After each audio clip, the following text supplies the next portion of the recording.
Meg Thiessen, salam sehat selalu.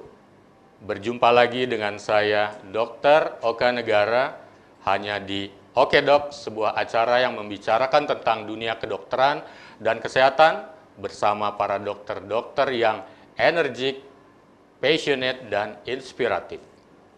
Di Oke Dok kali ini, kita akan membicarakan tentang kanker serviks bersama seorang narasumber yang sangat spesial. Siapakah dia? Tunggu jawabannya hanya di Oke Dok sebentar lagi. Hanya di Meg TV, Magnificently Inspiring.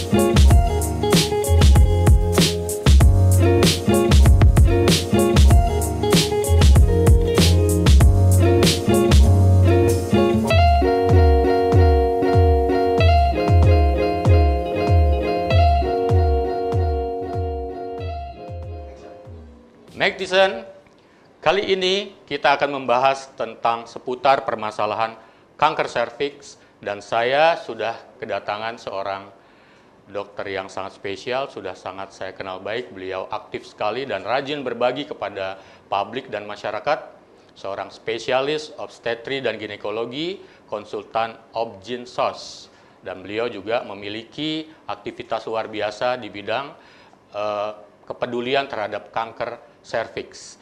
Dan sudah hadir di hadapan kita bersama ada Dr. Chandranita Manuabe, saya memanggil beliau Dr. Ita. Halo, Oke. Iya, halo Dr. Ita, gimana kabarnya? Mungkin ini boleh dibuka boleh ya? Boleh dibuka, kita sudah aman jaraknya ini karena rupanya Oke Dok juga saat ini sudah banyak dari kalangan yang memiliki disabilitas di pendengaran juga menyaksikannya. Jadi kita akan melakukan ini supaya jelas juga.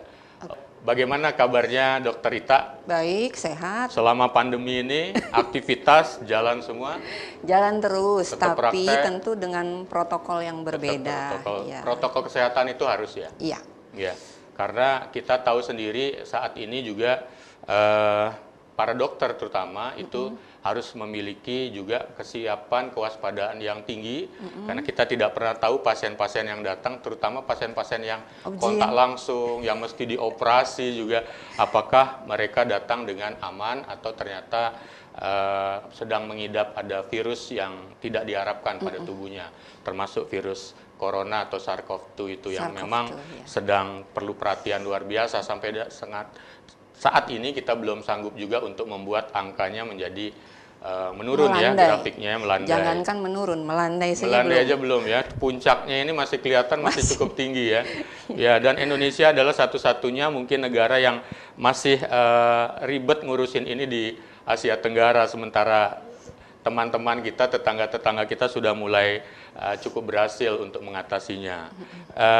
Dokter Ita, kita akan berbicara tentang kanker serviks dan Meg Thiessen tahu bahwa kanker serviks ini mungkin banyak yang menyebutnya dengan kanker leher rahim, kanker mulut rahim, ada yang bilang cervical cancer juga.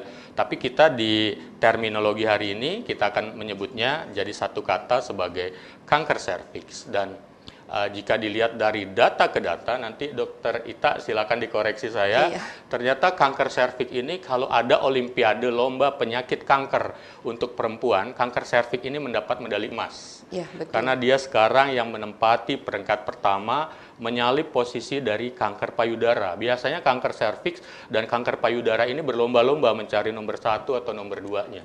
Dan saat ini ternyata yang paling tinggi adalah kanker serviks. Dan kanker serviks jangan diabaikan, jangan dianggap sepele, karena rupanya kanker ini dia di awal-awalnya seringkali diabaikan karena tidak menggejala atau dianggap gejalanya ringan. Jadi banyak orang tidak memahami dan mengetahui gejalanya. Padahal kejadiannya, tadi saya sempat baca, nanti dikoreksi lagi Dokter Ita, itu paling tidak ada 1 dari 1000 perempuan mengalami keluhan, gangguan, atau terdiagnosis dengan kanker serviks. Jadi, suka tidak suka, topik kali ini sangat menarik karena apa? Kita bicara tentang topik yang tidak langsung penyakitnya jelas sejak awal, tetapi dia silent.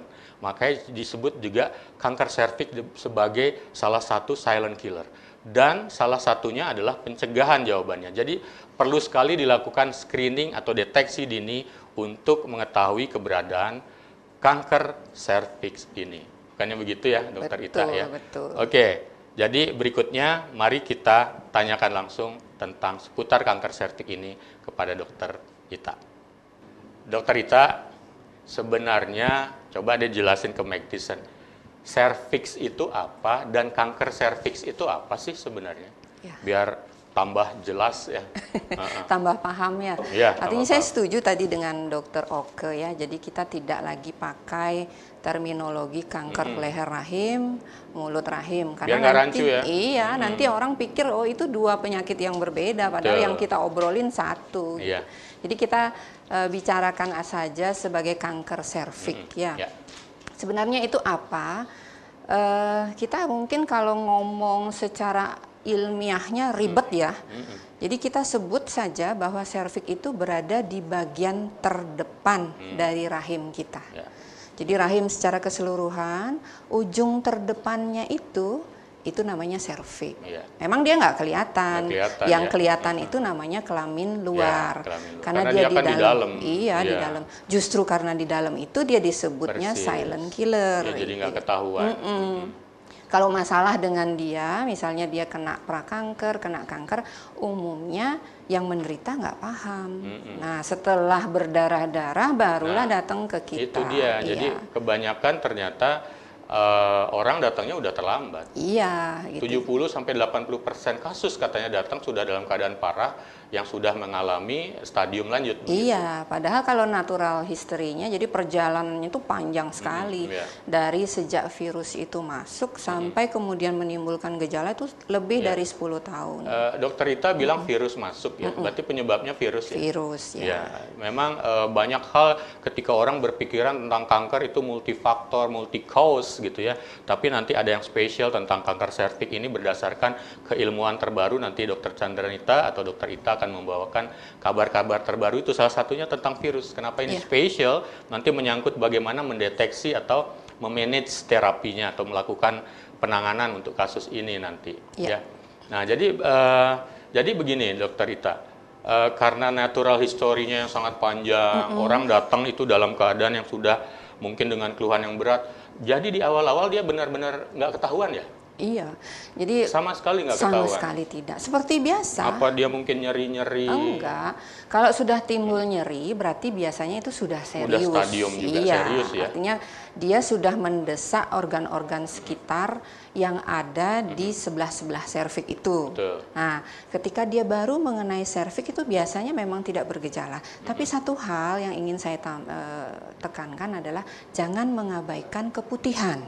Itu salah satu dari gejala adalah keputihan. Keputihan ya. Walaupun tidak selalu loh ya. Betul, karena perempuan kadang-kadang berpikir karena ada keputihan yang alami, yang fungsional, ada keputihan yang mungkin tidak bukan lagi fungsional. Jadi dia berpikir masih saru antara yang fungsional dengan yang biasa itu dengan yang nggak biasa. Yang biasa itu mungkin kan sebelum mens, mens. Menjelang masa subur. Jadi itu kita atau anggap capek, biasa. Kelelahan ya. Iya, stres juga karena kan pengaruh estrogen ya. Ada faktor hormonal di situ. Akhirnya keputihannya itulah keputihan yang biasa. Bukan. Tapi kalau yang nggak biasa itu yang gimana? Jadi yang menarik dulu tentang keputihan ini kadang kita ngobrol sama temen ya. Nah, teman ini juga saling meniadakan biasanya, yang penting enggak gatal, yang penting enggak ini enggak usah diperiksakan. Jadi banyak yang nganggap itu biasa. Justru gitu ya. Justru disitulah letak celakanya. Artinya keputihan yang gimana sih kita harus khawatir yang seperti tadi Dokter Oke bilang bahwa periode munculnya yang kita harus perhatikan. Kalau dia sudah sepanjang hari dalam 1 bulan itu kita harus khawatir. Walaupun misalnya warnanya masih putih, tapi setidaknya kita datanglah periksa. Apalagi kemudian warnanya berubah. Dari tadinya putih, kemudian jadi kuning, kehijauan, terus bercampur darah. Nah itu harus hati-hati. Walaupun memang tidak setiap keputihan pasti kanker serviks. Gitu. Belum lagi baunya yang berubah ya. Jadi baunya agak busuk, mungkin ada yang bilang kayak seperti bau amis ikan gitu ya, Dokter Ita ya. Jadi jangan abaikan keputihan, benar. Dan keputihan yang tidak normal adalah sebenarnya mungkin salah satu tanda yang cukup familiar bisa dianggap sebagai jangan-jangan ini kanker serviks. Kan betul. Begitu ya. Jadi karena banyak sekali yang mengabaikan dengan keputihan dan mungkin juga Mac-Thyssen yang cowok ini yang laki-laki atau yang punya pasangan perempuan perlu tahu juga itu. Jadi seandainya sudah seksual aktif, sudah menikah, ada tanda-tanda keputihan yang dianggap tidak biasa begitu juga ikutlah aktif peduli ya. Tapi sebenarnya buat yang cowok-cowok ini Dokter Ita, keputihan itu apa? Balik lagi nih, kita ngomongin keputihan apa ya? Ada yang nonton. Jadi keputihan itu namanya saja keputihan, tapi warnanya tidak selalu putih. Selalu putih ya. Jadi discharge atau keluarnya cairan dari kemaluan yang tidak normal. Tadi kan kita udah ngomongin yang normal, keluarnya menjelang haid, kemudian kita kecapean, stres, menjelang masa subur itu normal. Warna bisa mulai dari bening sampai sedikit putih begitu ya. Nah, yang di luar saya sebutkan tadi itu namanya keputihan yang semua tidak normal. Semua cairan itu keluar dari kelamin, tapi bukan urin dan bukan darah karena kalau darah itu mungkin darah menstruasi atau perlukaan. Jadi bukan itu.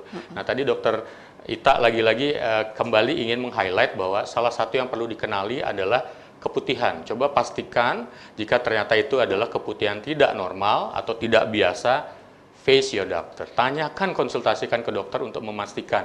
Jangan-jangan nanti dokter memerlukan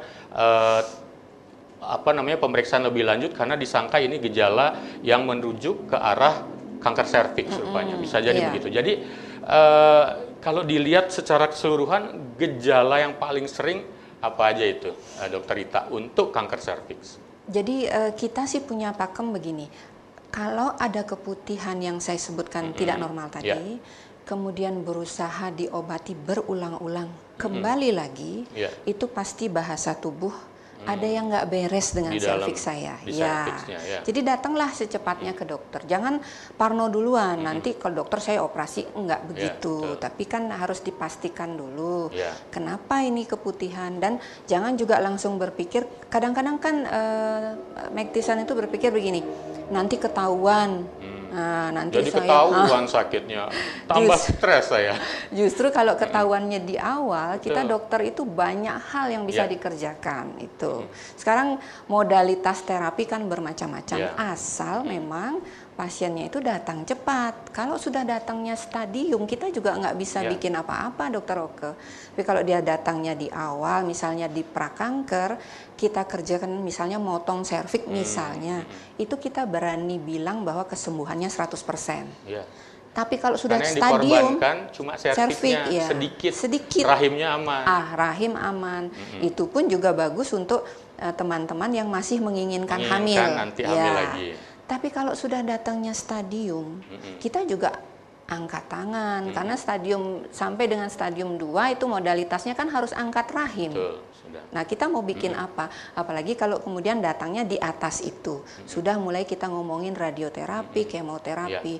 Itu tentu harapan hidup menjadi rendah gitu. Katanya juga begini, misalnya nih pasangan suami istri, suaminya mengeluh setiap kali berhubungan kok keluar darah begitu, padahal nggak sedang mens. Nah, itu juga artinya tadi kan keputihan, kemudian ada perdarahan abnormal, itu menjadi gejala yang kedua. Apa itu perdarahan yang abnormal? Ya itu salah satunya. Misalnya kita berhubungan, beberapa kali berhubungan kok selalu ada darah. Ada darah. Ya, walaupun sedikit kita harus pastikan. Biasanya tambah nyeri juga itu. Iya, kalau nyeri biasanya kita sudah ngomongin metastase ya, jangan sampai seperti itu. Kemudian di sela-sela siklus haid, kita udah bersih nih. Minggu depan kok ada ngeflek lagi, kita harus waspada. Atau orang yang sudah menopause. tiba-tiba dia ada darah lagi. Ada darah lagi. Jangan yang langsung. Harusnya udah stop ya. Kalau menopause pengertiannya menopause, menstruasinya sudah berhenti. Tiba-tiba berdarah lagi. Berdarah lagi. Nah, itu kita harus hati-hati. Walaupun itu kembali lagi tidak selalu, harus tetapi pastikan. Gimana memastikannya? Tentu harus ke dokter. Betul, ya. Ada gejala lain lagi, Dokter Rita? Dua gejala itu yang kita harus itu yang highlight major sign and symptom ya. Iya. Kemudian kalau gejala lain tentu kalau misalnya kita berkemih kok nyeri, bercampur darah, atau kita buang air besar, nyeri bercampur darah. Nah, itu sudah metastase. Nyeri panggul. Nyeri panggul, itu harus juga kita sudah hati-hati. Agak lebih lanjut ya. Nah, terus penyebabnya apa ini, Dokter Chandranita? Nah, gini. Dulu kita memandangnya sebagai gaya hidup. Artinya orang-orang yang punya gaya hidup menurut kita tanda kutip jelek, tukar-tukar pasangan, seksual muda, banyak anak, jarak anak dekat, merokok dan selain sebagainya, itu adalah orang-orang yang nantinya akan kanker serviks. Tapi sekarang tidak. Itu juga berlaku sepertinya asumsinya untuk seluruh kanker yang lain. Karena ini kan kanker juga begitu. Padahal sekarang penyebabnya adalah infeksi human papilloma virus. Jadi kalau kita ngomongin virus kan siapa saja bisa kena. Dan yang lebih harus kita menjadi perhatian, dia punya banyak strain. Tipenya banyak, hampir 100 lebih. Jadi kita harus berhati-hati. Orang bilang dalam satu periode hidup perempuan entah kapan terpapar. Itu bisa saja virus itu masuk, tapi dia diam dulu. Begitu daya tahan tubuh kita lemah, mulailah dia membuat gara-gara gitu. Jadi yang dimaksud dengan virus itu adalah human papilloma virus atau yang populer disebut dengan HPV. HPV ini satu virus ini ternyata punya 100 jenis rantai Tapi nggak semuanya yang menginfeksi untuk kanker serviks ya. Kalau tidak salah ada 16-an begitu ya. Jadi ada beberapa yang kan ini per negara beda-beda Yang banyak di negara kita itu yang menyebabkan kanker serviks itu tipe 16 dan 18, hampir 70%. Ada juga tipe lain tetapi itu tidak sepopuler 16-18. Di rantai 16 dan 18. Makanya kemudian ada nanti orang mengembangkan virus buat HPV itu ada yang disebut dengan bivalen, kuadrivalen, karena ini menyangkut tadi berapa rantai yang kemudian diatasi oleh si vaksin itu ya. Tapi sebelum ke vaksin, saya balik lagi masih menarik soalnya HPV ini. Lalu artinya karena dia lewat virus HPV dan mostly memang kebanyakan memang lewat virus ini, penularannya jadinya gimana itu? Jadi kalau kita ngomongin virus, kan tadi saya garis bawahi siapapun bisa kena. Nah sekarang jadi nggak kayak COVID kan lewat udara begini virusnya, makanya tiap virus tuh beda-beda karakternya. Nah sekarang ini HPV itu gimana? Dia skin to skin kontak. Skin to skin utamanya itu kontak seksual tentu. Makanya teman-teman yang bergaya hidup tidak baik seperti saya sebutkan tadi itu punya resiko lebih besar. Walaupun perempuan-perempuan yang gaya hidupnya baik-baik saja tidak akan luput juga gitu. Karena jangan-jangan pasangannya yang malah beresiko. Bisa jadi ya. Jadi harus tetap hati-hati karena ini bisa kapan saja masuk ke tubuh kita, tetapi memang rutenya itu skin to skin kontak gitu. Bukan lewat rantai 16 dan 18 ini diasumsikan memang lewat hubungan seksual yang 16 dan 18 ya. Mungkin ada yang tipe lain, mungkin dengan lebih mudah lewat kulit misalnya. Jadi dia begini, virus ini kan dia ada yang resiko rendah, ada yang resiko tinggi. Itu kalau kita ceritain mungkin nanti sampai besok nggak selesai. Jadi yang simpel aja buat make-tisan pokoknya. Yang resiko rendah ini dia tidak menyebabkan kanker, tetapi menyebabkan kutil pada kemaluan. Kita sih kerennya bilang kondiloma acuminata. Yang dibilang jengger ayam. Jengger ayam ngetopnya. Kemudian yang tipe resiko tinggi inilah yang menyebabkan kanker serviks. Di Indonesia dia ngetopnya itu 16-18.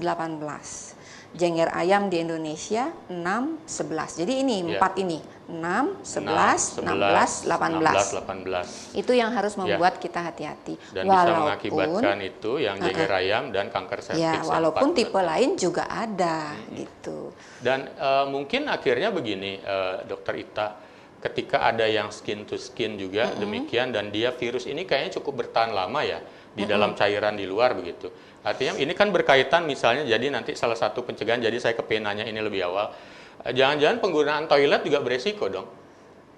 Kalau kita penggunaan toilet duduk umum gitu. Ya, toilet umum. Jadi kalau kita ngomong begitu, tentu orang semua tidak mau pakai toilet umum. Ya, artinya paling kan meminimalisir kemungkinannya. Virus itu intinya adalah dia perlu host. Ya, dia tidak mungkin hidup di pinggiran toilet, enggak.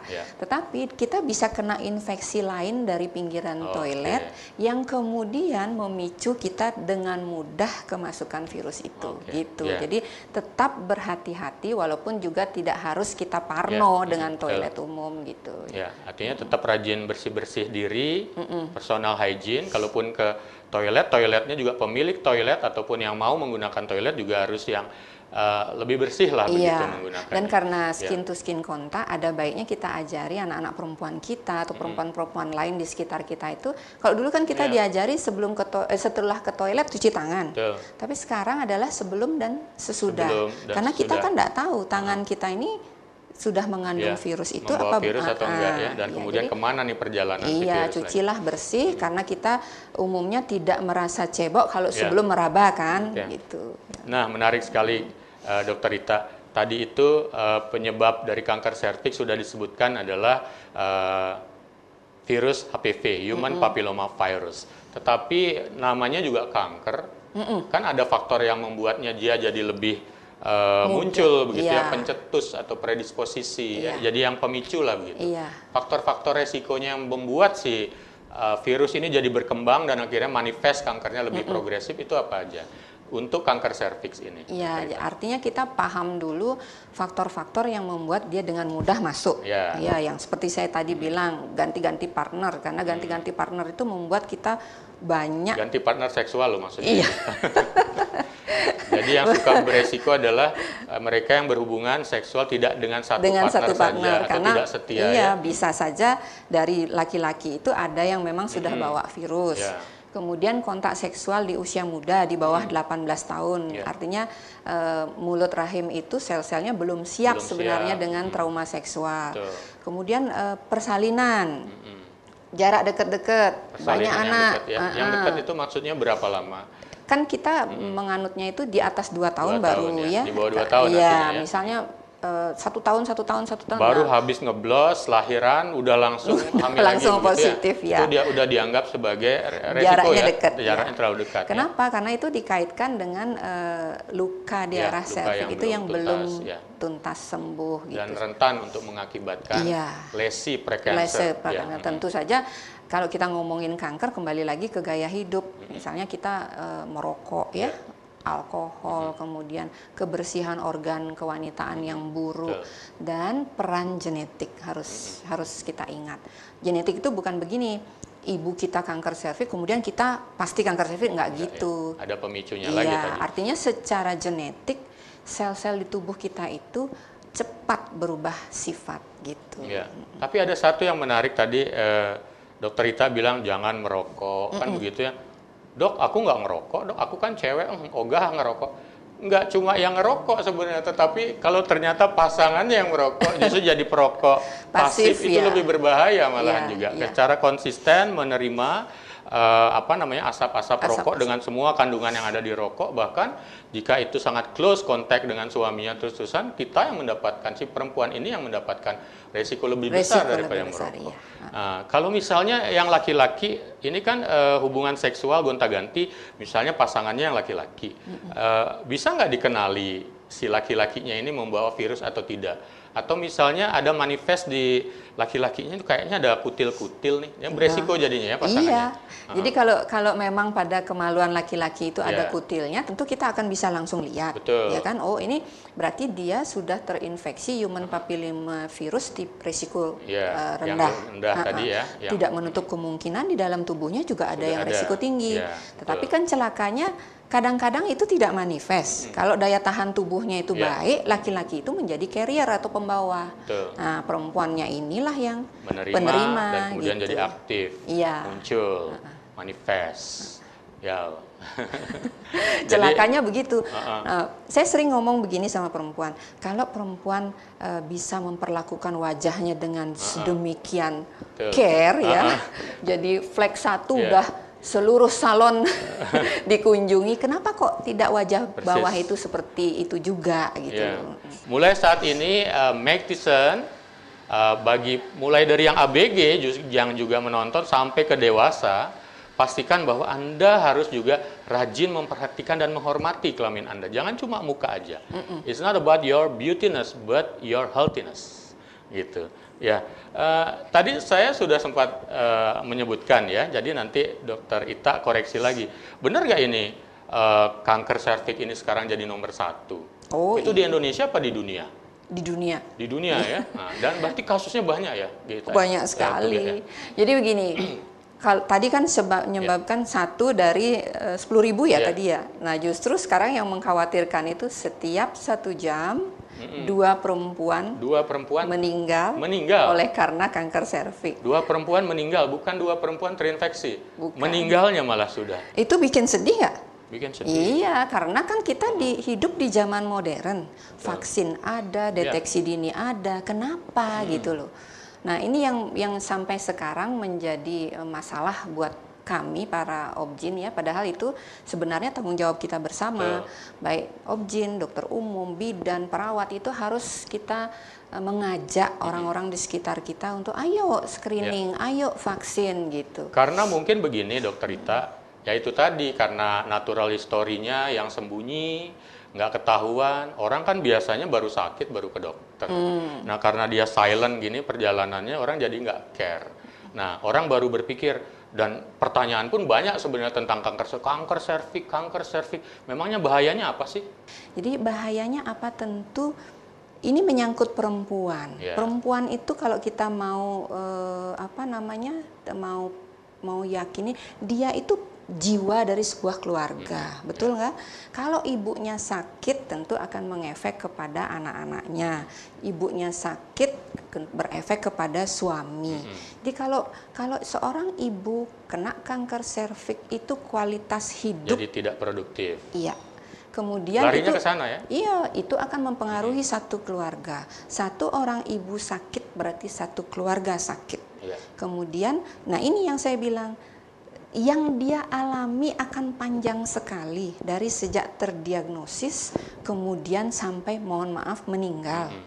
Mengalami misalnya perdarahan, mohon maaf bau ya. Kita kan koas dari baunya sudah tahu itu kanker serviks. Saya sempat itu ketika ada satu pasien kronis datang, itu satu ruangan kita semua suruh pulang dulu. Iya. Karena nanti ketika ada datang yang kurang sedap begitu baunya, belum lagi pasien sudah pulang, baunya masih ada gitu, masih dibersihkan dulu ya. Iya, kadang-kadang itu kan membuat rasa percaya diri perempuan menjadi rendah, jadi minder. Belum kemudian dia metastase, menyerang ginjal, menyerang panggul, rasa nyeri ya. Jadi kalau saja prosesnya ini cepat, artinya sekarang terdiagnosis sebulan lagi meninggal, mungkin nggak apa-apa. Tapi proses yang akan dialami ini panjang sekali. Kadang-kadang kita nggak bisa memperkirakan apa sih yang akan dia hadapi ke depannya. Kadang-kadang perlu cuci darah karena akan masuk kemoterapi misalnya nih, cuci darah. Tetapi kondisinya sudah tidak memungkinkan dia cuci darah, akhirnya nefrostomi, dilubangi ginjalnya. Nah, yang seperti itu mungkin tidak diketahui ya oleh teman-teman. Makanya ketika kami menyampaikan ayo screening, ayo vaksin, dianggapnya angin lalu. Coba kalau ada misalnya, oh di situ ada yang bisa setrika wajah, langsung semua ke situ. Kadang-kadang kami prihatin dengan yang begitu. Gitu. Jadi Meg Tison, jangan abaikan semua gejala-gejala awal yang menyangkut keluhan di organ reproduksi.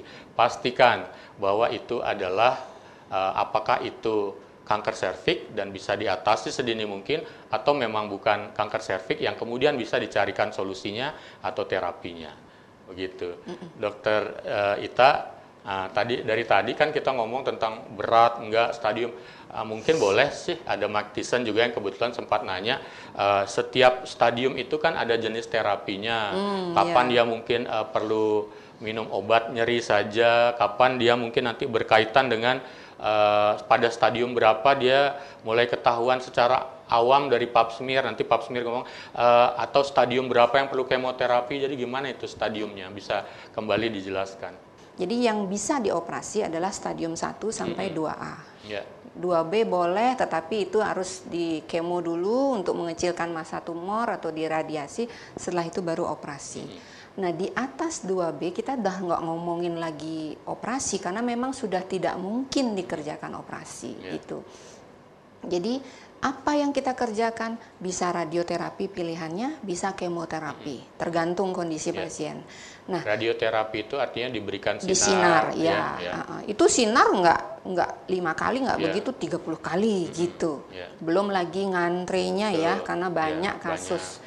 Nah, setelah itu apakah setelah saya menjalani sinar atau radioterapi sekian kali, kadang-kadang dikombinasi dengan kemoterapi terus saya sembuh? Enggak. Ini perjalanan akan berlanjut. Ini hanya mengerem saja. Membantu supaya penyakitnya tidak jatuh dalam durasi yang sangat cepat. Iya, tapi kalau sudah 3 kan kita nggak bisa lagi. Hanya ini mau lari 100 km per jam atau kita jadikan 50 km per jam begitu saja. Pada endingnya dia akan sampai ke stadium yang lebih lanjut. Nah, kalau di atas itu sudah kita tidak bisa ngerjakan radioterapi, tidak bisa kemoterapi, kita namanya terapi paliatif. Itu yang namanya terapi paliatif. Nyeri, kasih obat nyeri. Demam, kasih obat demam. Apakah itu menyembuhkan? Tentu tidak. Hanya mempertahankan supaya kualitas hidupnya lebih berkualitas saja. Karena sekarang kan trennya, walaupun memang stadium terminal, kita sudah nggak bisa ngapa-ngapain, pasien ini harus menyongsong kematiannya dengan tidak ada nyeri gitu. Itu trennya. Gitu. Artinya sekarang kemudian kanker serviks ini sebenarnya nggak ada obat minum untuk nyembuhin ya? Enggak. Nggak ada ya? Enggak. Berarti gimana dengan iklan-iklan di koran? Minum herbal ini, minum obat ini, bisa buat kanker, bisa buat HIV AIDS, bisa buat semua penyakit-penyakit autoimun gitu misalnya. Itu loh dibeli oleh para masyarakat banyak. Iya. Jadi itu perlu kecerdasan kita untuk menilai gitu ya. Kadang-kadang memang kita harus berjuang dan berperang dengan yang begitu-begitu. Kadang-kadang apa yang kita omongin mereka lebih tidak percaya, tetapi lebih mempercayakan yang begitu-begitu. Tapi itu pilihan ya. Saya cuma berpesan pada pasien-pasien saya, ayolah Bu, cerdas sedikit. Kalau memang satu obat ini bisa mengobati seluruhnya, Fakultas Kedokteran tentu tutup. Ya, betul. Kita jualan itu saja. Gitu. Dan kalau itu kemudian diadaptasi oleh dokter-dokter, dan memang ternyata benar, mungkin dokter-dokter Indonesia udah dapat Nobel ya, banyak Nobel. Karena diakui sebagai satu obat bisa nyembuhin semuanya, tapi kenyataannya tidak bisa. Tidak, dan itu tidak mudah ya melawan yang begitu-begitu. Dan jangan salah Meg Tison, banyak tipu-tipu juga di situ, ya hati-hati. Tapi sebagai dokter ya, Dokter Oke, kita tetap harus dengan semangat tinggi mengencourage pasien supaya ayolah kembali ke jalan yang benar gitu. Jadi Meg Tison ya, kanker serviks ini kunci mengatasinya bukan obat, tetapi adalah deteksi dini. Ya, deteksi dini. Benar ya, begitu ya Dokter Ita ya. Terus bagaimana deteksi dininya? Kan ada yang disebut dengan melakukan pap smear, ada yang disebut dengan melakukan IVA, ada vaksin juga. Nah, coba diceritakan 3 ini. Jadi gini, kita punya 2 modalitas utama di luar terapi. Pertama pencegahan primer, kemudian pencegahan sekunder. Primer itu, nah seperti ini, ada informasi bagus, kita dengerin, mungkin dengerin pertama nggak masuk, kedua mulai nyantol sedikit. atau vaksin. Ya, nanti kita ngomongin lebih banyak tentang itu ya. Kemudian pencegahan sekunder, disinilah letaknya kita harus melakukannya secara rutin. Sebenarnya itu kuncinya. Mau IVA, mau pap smear, mau SSBC, ataupun HPV DNA itu terserah. Sama saja. Ya. Bisa salah satunya ya? Bisa salah satunya. Paling sederhana adalah IVA. IVA itu murah, kemudian bisa dikerjakan di mana saja. Hanya saja yang perlu diketahui adalah akurasinya. Ya, karena dia hanya membedakan positif negatif tanpa kita tahu bacaan selnya. Iya, asam asetat. Jadi dioleskan serviknya dengan asam asetat, dia akan berubah warna. Kalau menjadi putih itu kita sebut IVA positif. Biasanya kalau IVA positif kita rujuk lanjut apakah dengan langsung kolposkopi biopsi atau kita milih SSBC. Kemudian yang di tengah-tengah adalah pap smear. Harga sedang. Kemudian tapi lebih akurat dong dari IVA. Iya, iya. Artinya kalau kita pribadi sebaiknya memang standarnya pap smear. Konsensus dari POGI, pap smear pun kita kerjakan IVA juga sebagai catatan ketika sediaan itu dikirim ke lab, gitu ya. Dan bedanya adalah di pap smear itu akan terinci. Ditulis perubahan-perubahan apa yang sudah terjadi, apakah dia cuman cervicitis kronis atau dia sudah sin 1, sin 2 seperti itu, sehingga kita tahu serviks saya ini sudah berubah. Nah, yang lebih akurat lagi adalah SSBC, sitologi serviks berbasis cairan. Nah, itu jaringannya langsung diambil. Enggak, itu sama dengan pap smear, cuman dia pakai alat yang lebih dan dia dimasukkan ke dalam satu tabung. Tabung ini bisa melisiskan sisa-sisa darah yang kalau kita ngambil kan kadang-kadang ada perdarahan tuh.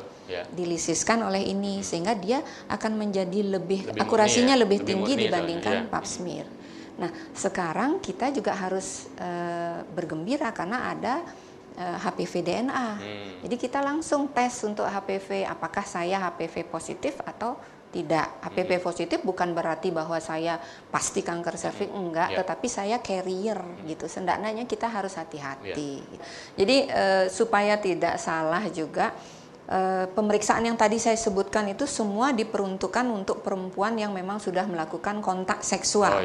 Jadi catatannya kontak seksual ya, bukan melahirkan. Kadang-kadang saya belum pernah melahirkan kok, ngapain saya pap smear? Bukan, kontak seksual yang dipakai patokan. Mau umur berapapun kontak seksual, ayo kerjakan deteksi dini gitu.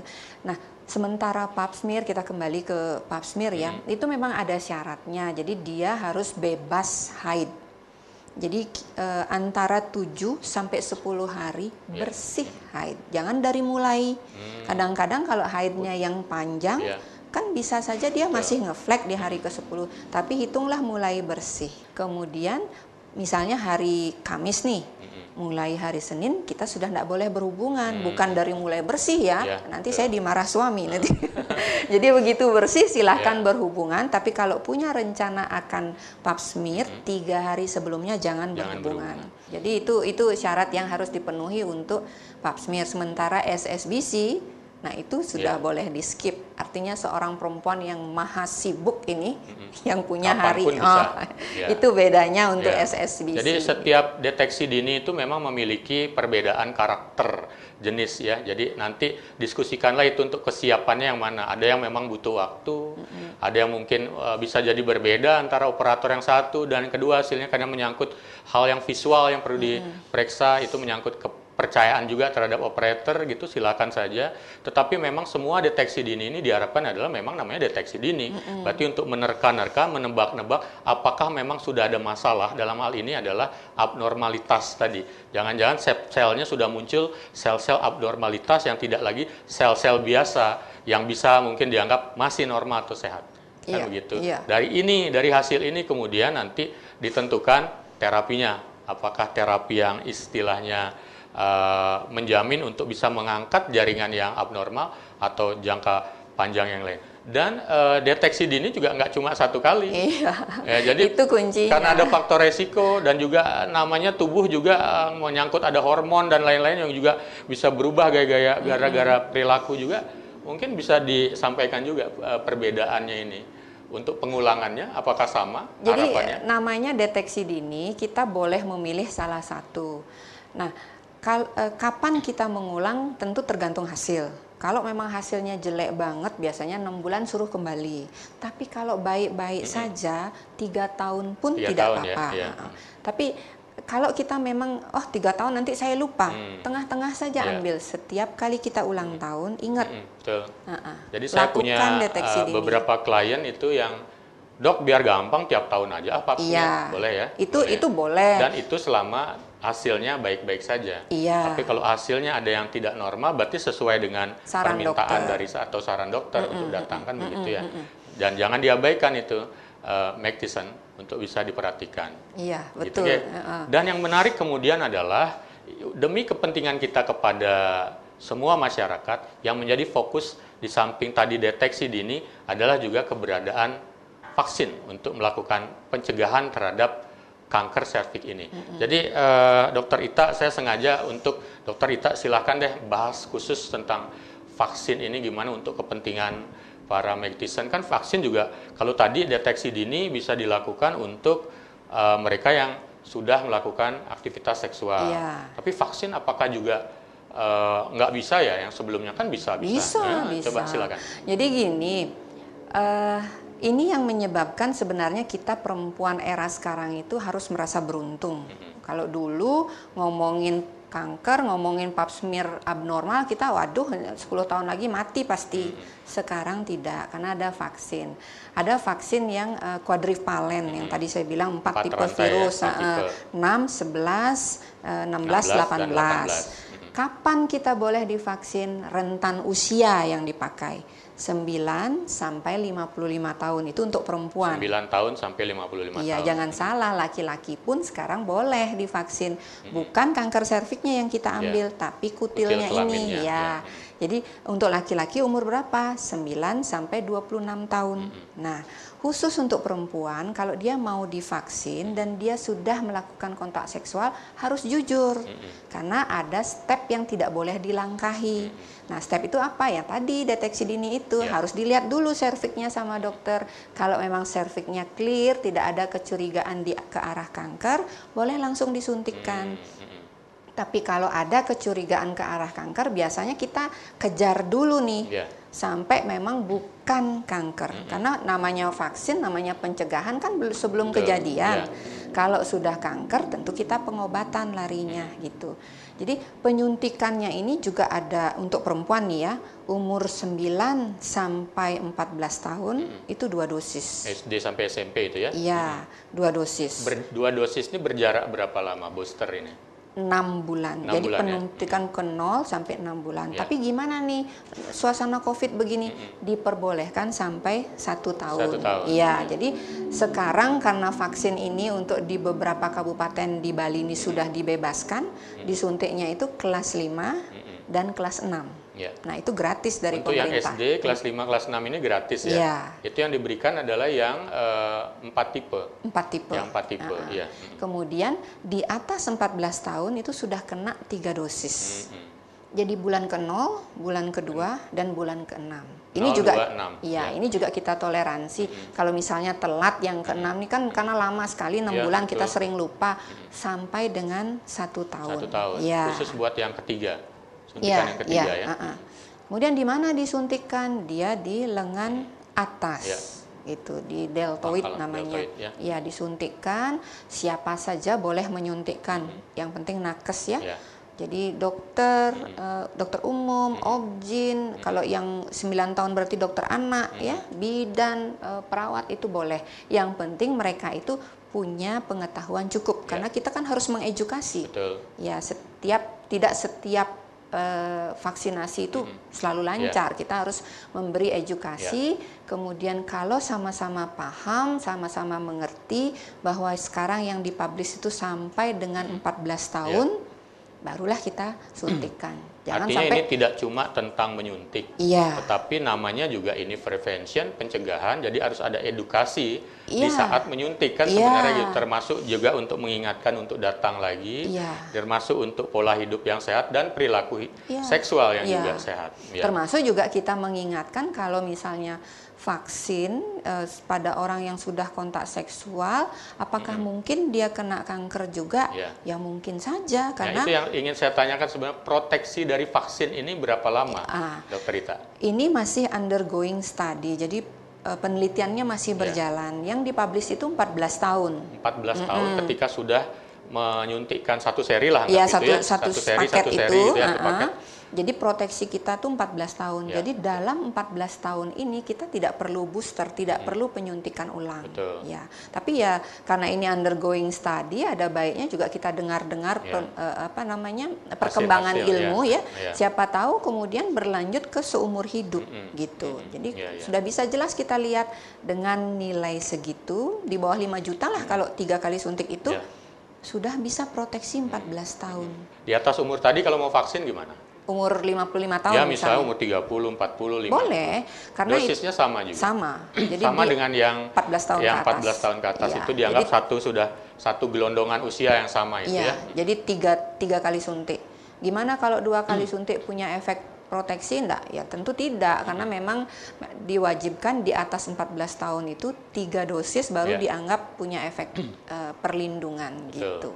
Ya, jadi kembali Magdisen, jadi informasi tentang vaksin kanker serviks ini sesungguhnya adalah hal yang sudah cukup lama, tetapi masih banyak orang yang belum paham atau mungkin baru mendengarkan sedikit-sedikit dan kemudian melewati begitu saja. Jadi kesempatan ini kita mengingatkan lagi bahwa vaksin itu penting sekali untuk para perempuan ya, dan itu bisa dilakukan di seluruh usia sebenarnya. Artinya di memenuhi syarat tadi ada 2 kriteria usia dan silakan dilakukan karena ini bisa mencegah permasalahan di hari depan tentang penyakit kanker serviks yang bisa membuat orang menjadi tidak berkualitas hidupnya. Dan kemudian betapa kemudian yang menjadi penting adalah dalam konteks kanker serviks ini adalah pencegahan. Kan begitu ya, Dokter Rita ya. Dan pencegahan yang utama itu sebenarnya dilakukan kepada siapa ini sebenarnya yang paling penting saat ini? Semua perempuan. Semua perempuan ya. Jadi kita harus semua perempuan. Makanya pemerintah kita itu kan dari sejak SD. Mungkin Dokter Oke sudah, apalagi Dokter Oke kan berkecimpung di area situ ya. Seks muda sudah tidak bisa kita bendung sekarang ya. Baru kemarin tadi saya dengar di salah satu televisi, hanya karena anak ini diajak keluar sampai lewat tengah malam harus dinikahkan. Umur 12 tahun. 12 tahun. Nah, tentu kita prihatin. Kita sih tidak melihat hanya dari ketidaksiapannya dia menjadi orang tua, tapi ini kalau tidak dilindungi 20 tahun yang akan datang akan jadi kandidat yang baik untuk CA serviks karena serviksnya kan masih muda banget ya. Belum matang lah. Belum matang untuk menerima trauma seksual. Nah, tapi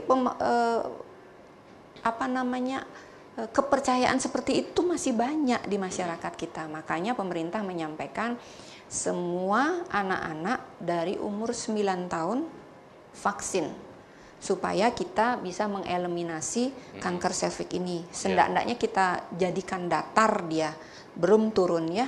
Harapan kita sih nanti dengan vaksin kemudian pencegahan deteksi dini ini akan turun angkanya gitu.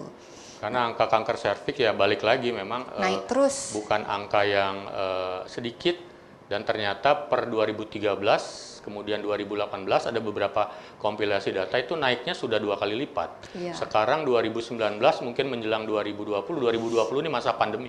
Mungkin bisa di-skip datanya karena sedikit berbeda perilaku kita dalam melakukan survei. Di 2019 itu kalau nggak salah itu ada di Indonesia saja 13.000 kasus baru itu. Hampir 15.000, 13.800. Kalau kita lihat Obgyn tamat terus, dokter umum diproduksi terus, bidan, tapi kok kita nggak berhasil ya? Nah, itu menjadi mungkin, PR kita bersama. Persis, mungkin masih artinya walaupun ini adalah usaha untuk pencegahan, deteksi dini, memang masyarakat kita cukup belum memiliki kemampuan atau memprioritaskan prevention itu di nomor 1, padahal pencegahan itu kalau bisa dilakukan itu yang paling murah ya.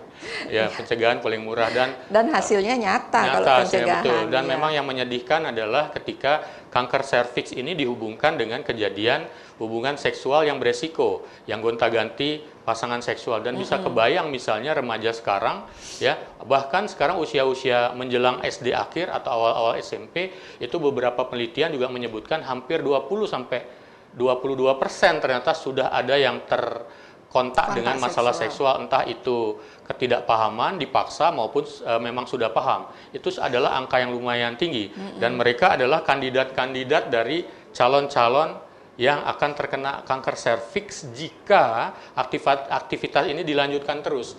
Karena peluang untuk melakukan gonta-ganti pasangan seksual sangat tinggi. Dan pernikahan bukan solusi juga sebenarnya untuk mereka yang masih muda sudah melakukan hubungan seksual. Karena apa? Kalaupun nanti menikah, jangan-jangan di dalam pernikahannya pun melakukan hubungan seksual ekstramarital lagi dengan pasangan yang lain. Katanya setia gitu ya, tapi ternyata setiap tikungan ada gitu. Itu jokes di luar. Saya pernah yang termuda itu 23 tahun. 23 tahun. Datang sudah stadium 3B. Itu udah berat, ya. Iya, 3B. Artinya kalau kita melihat flashback natural history-nya, 10 tahun yang lalu virus itu masuk, kan usia 13 tahun berarti. Iya, betul. Nah, ini ada apa yang terjadi gitu loh. Kok 23 sangat wajar tahun, kemudian program pemerintah juga salah satunya sudah menjemput di usia yang lebih muda, di 9 tahun begitu. Ya. Kalau lebih muda lagi nggak bisa, dokter itu? Bukan tidak bisa. Ini kan penelitian, ya samalah dengan vaksin COVID. Jadi fase 3-nya dicobakan pada efektivitas, menyangkut juga reaksi tubuh kita ketika vaksin itu dimasukkan. Jadi reaksi tubuh yang optimal untuk membentuk antibodi itu dilihatnya di usia 9 tahun. Sudah mulai ya? Ya, sampai 55 tahun.